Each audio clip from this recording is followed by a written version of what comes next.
আসসালামু আলাইকুম everyone, welcome back to my channel. আজকের এপিসোডে আপনাদের জন্য আমি নিয়ে এসেছি আমের কাশ্মীরি আচার। আমি এখানে 4টা আম নিয়েছি, 2টা বড় আম, 2টা ছোটো আম।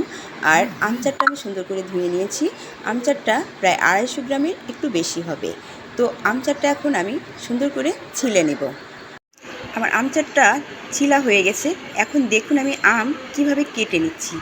ভিউয়ার্স, একটু লক্ষ্য করে দেখুন আমি কিভাবে আমটা কেটে আচারটা বানাই। সম্পূর্ণ ভিডিওটা সুন্দর করে দেখুন।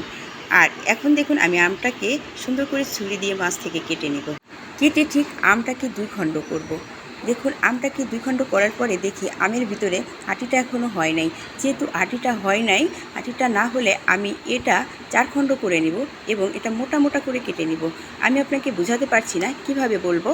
তো এটা 4 খণ্ড করব, বেশি মোটা করব যখন আমার আমটা হাঁটি না হবে। আর হাঁটিটা যদি শক্ত হয়ে যায় তাহলে আমি একটু পাতলা করে নিলেও সমস্যা নেই। আর এখন আমি মোটা করে নিব, কারণ আমি আমটা যখন সিদ্ধ করব তখন কিন্তু আমটা ভেঙে ভেঙে যাবে। বেশি যদি আমি পাতলা করে ফেলি আমটা কিন্তু ভেঙে ভেঙে যাবে। এই জন্যে দর্শক, আমি আপনাদের বোঝাতে পারছি কি না আমি জানি না। তো আমি এই জন্যে একটু মোটা করে নিয়েছি, কারণ আমার আমের আটিটা হয় নাই। এখন আমি আমটাকে 4 খণ্ড করব। 4 খণ্ড বলতে মাঝখানেতে আমটাকে একটু কেটে নেব। কেটে নিয়ে আমি সুন্দর করে আমটাকে লবণ পানিতে ভিজিয়ে দেব। ঠিক এই বাটিতে আমি 1 বাটি পরিমাণ পানি নিয়েছি, পানিতে হাফ কাপ পরিমাণ লবণ দিয়ে দিয়েছি। আর এই লবণটা পানির সাথে সুন্দর করে মিক্সড করে নিয়েছি। মিক্সড করে নেওয়ার পরে আমি কাটা আমগুলো এর ভিতরে দিয়ে দিয়েছি। এখন দেখুন এটা আমি আধা ঘন্টা পরিমাণ ভিজিয়ে রাখবো। আধা ঘন্টা পর আমি আমগুলোকে বারবার ধুয়ে নেব। ধুয়ে তারপরে আমি সেটা দিয়ে আচার বানাবো। আমটা ভিজিয়ে রাখার মানে হলো আম থেকে সমস্ত কষগুলো বের হয়ে যাবে। দেখুন আধা ঘন্টা আমি ভিজিয়ে রেখেছিলাম, এখন আমগুলো একটু বেশি সাদা হয়ে গেছে আর সব কষগুলো বের হয়ে গেছে। এখন এই আমগুলো আমি সুন্দর করে ধুয়ে নিচ্ছি। এই ভিউয়ার্স দেখুন, এদিকে আমি 10-12টা শুকনা মরিচ নিয়েছি। এই শুকনা মরিচগুলোকে আমি সুন্দর করে কেচি দিয়ে সামনে পিছনে কেটে নেব। কেটে তারপরে আমি এর ভিতরের যে বিচিগুলো আছে এগুলো আমি ফেলে দিব সুন্দর করে। সুন্দর করে এইভাবে দেখুন দেখুন আমি যেভাবে ফেলছি এইভাবে ঠিক আপনারা এই বিচিগুলো ফেলে দিবেন। ফেলে মরিচটা আলাদা করে ফেলবেন। মরিচটা আলাদা করার পরে তারপরে দেখুন আমি যেভাবে বিচিগুলো ফেলে দিচ্ছি ঠিক এইভাবে বিচিগুলো ফেলবেন।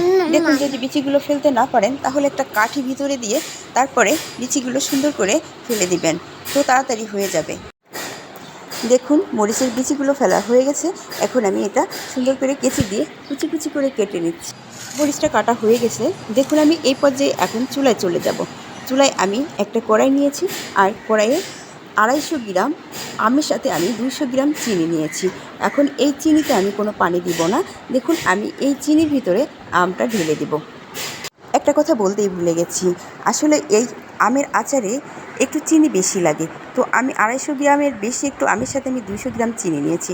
আর আপনারা যদি 500 গ্রাম আম নেন তো 500 গ্রামের একটু কম চিনি নিতে হবে। তো এই আচারে একটু চিনিটা বেশি লাগবে। এখন আমি কুচি করে কাটা আদাগুলো দিয়ে দিচ্ছি। তো আদাগুলো আপনারা গোল করেও কেটে দিতে পারেন, তো লম্বা করেও কেটে দিতে পারেন, তবে পাতলা করে কাটতে হবে, বেশি মোটা করা যাবে না। এখন আমি শুকনো মরিচের গুঁড়াগুলো দিয়ে দিচ্ছি। আমার ওই কেটে রাখা শুকনো মরিচগুলা দিয়ে দিলাম। এখন আমি 1 চা চামচ পরিমাণ লবণ দিয়ে দিব। লবণ দেওয়ার পর আমি ভিনেগারটা দিয়ে দেব। 1 কাপ পরিমাণ ভিনেগার দিয়ে দিয়েছি। আপনারা একটু বেশিও দিতে পারেন, কমও দিতে পারেন, তবে ভিনেগারটা অবশ্যই দিতে হবে। তো ভিনেগারটা একটু বেশি দিলে আপনার টক ভাবটা একটু বেশি আসবে। তো ভিনেগারটা বেশি দিতে পারেন, সমস্যা নেই। এখন আমার সব উপকরণগুলো দেওয়া শেষ। এখন আমি ফুল আঁচে এটা রান্না করব। এটা হয়তো আপনারা ভাবতে পারেন যে অল্প আঁচে এটা রান্না করব, না, এটা অল্প আঁচে না, ফুল আঁচে এটা রান্না করবেন। তো এটা ঢাকার কোনো প্রয়োজন নাই। এটা এভাবে রেখে দিবেন সিদ্ধ হওয়ার জন্য। উপরের আমগুলো একটু নিচে দিয়ে দিবেন, এটা যেতে যাবে না। আপনি একটু সুন্দর করে নিচ থেকে উপর করে দিবেন, তাহলে আমগুলো সিদ্ধ হয়ে যাবে। তবে বেশি নাড়া দেওয়া যাবে না, তাহলে আমগুলো ভেঙে যাবে।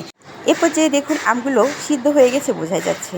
তো আমি সিদ্ধ হওয়ার জন্যে আমি কোনো নাড়াটাড়া কিছুই দিব না। আমি একটা কাঠি দিয়ে শুধু দেখব যে আমটা সিদ্ধ হয়েছে কিনা। যদি আমি নাড়া দিই তাহলে আমটা ভেঙে যেতে পারে। আর দেখে বোঝা যাচ্ছে আমার আমটা সিদ্ধ হয়ে গেছে আর চিনিটা একটু আঠালো ভাব হয়ে আসছে, তখন আমি নামিয়ে ফেলবো। তো আমার চিনিটা দেখুন আঠালো ভাব হয়ে আসছে আর আমটাও সিদ্ধ হয়ে গেছে। এখন আমি নামিয়ে ফেলবো।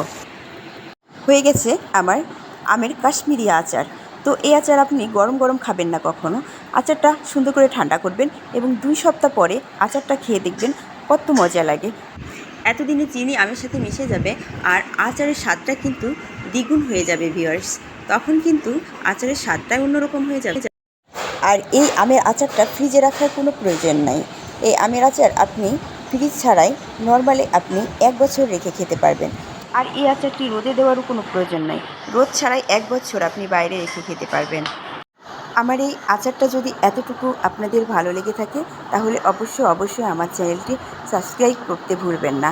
আর এই আমের আচারের প্রত্যেকটা রেসিপি পাওয়ার জন্যে অবশ্যই আমার চ্যানেলের সাথে যুক্ত থাকুন। আসসালামু আলাইকুম, আল্লাহ হাফেজ। সবাই অনেক ভালো থাকবেন।